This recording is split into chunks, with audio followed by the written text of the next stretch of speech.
I'm going to address sitting and standing postures today. So a few tips is number one, elongate your spine and then align your head with your spine.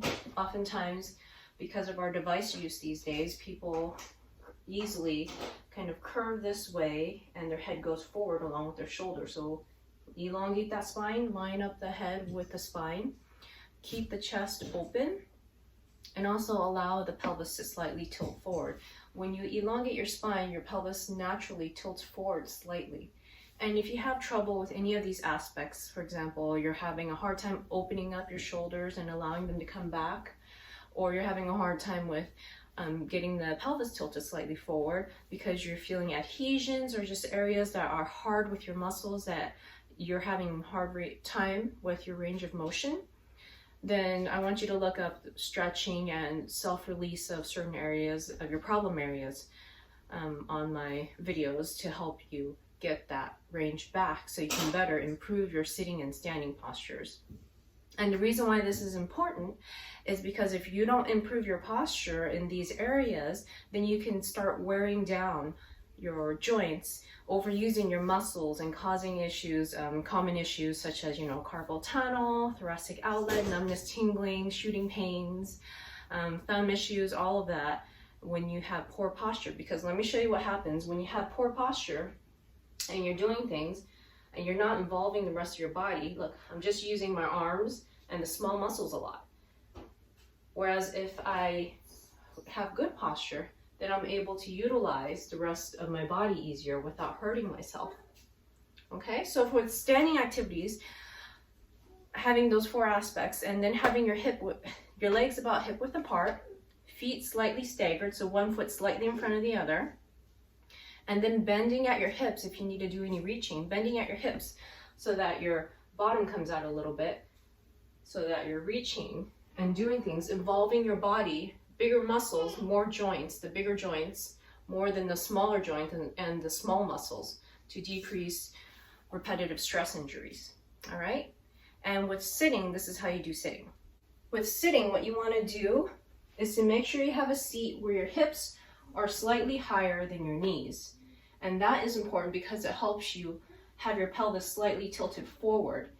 And if you're not sure how far you should tilt, and this is also for standing, use this as a good reference for standing, is to notice where your sit bones are. Your sit bones are part of your pelvis bone, and you'll feel that. For example, if you have bad posture, tuck your tail under. Your sit bones are not pushing against the surface well. If you elongate your spine, allow the pelvis to tilt slightly, you'll feel the sit bones pushing against whatever surface you're sitting on. So that's what you're aiming for. Not too much of a tilt, you can hurt your back that way.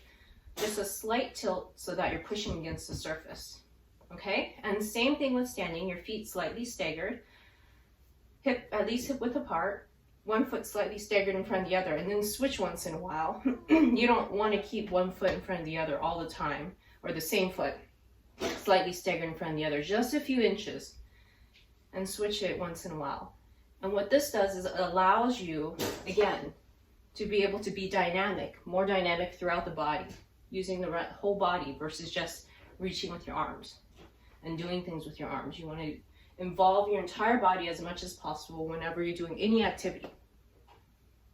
And with a lower seat, for those of you who aren't able to sit with your hips slightly higher than your knees, for example, if you work with kids, or if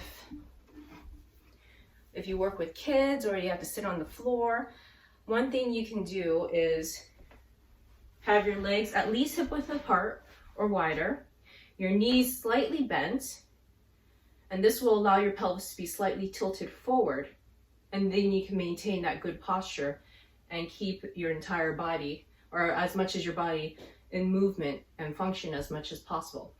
If you need to sit on the floor, for some of you who work with kids or just do activities on the floor, again, trying to have that pelvis slightly tilted, your spine elongated, so that you can maintain good posture. And it's better if you have something to elevate you slightly, and that allows your pelvis to tilt forward a little bit. All right? So I want you to practice these postures for sitting and standing as much as possible throughout the day. So the key is practicing multiple times throughout the day. And if you're diligent about it, you know, if you practice this every single day, in 2 weeks or even a week for some people, because they're really good about this, you can start to automatically correct yourself without much conscious thought. So that's where I want you to try to aim for, okay? Some of you will experience fatigue, soreness, or even pain. So if that starts to happen, allow yourself to return to your old posture to rest. And then when you feel like you're ready, then go back to this new posture, this new way of movement, okay? But I don't want you to overdo it, because then you can start to injure yourself if your body's not ready for it. Or if you need to do some stretching or releasing of the tissues, then do that as much as you can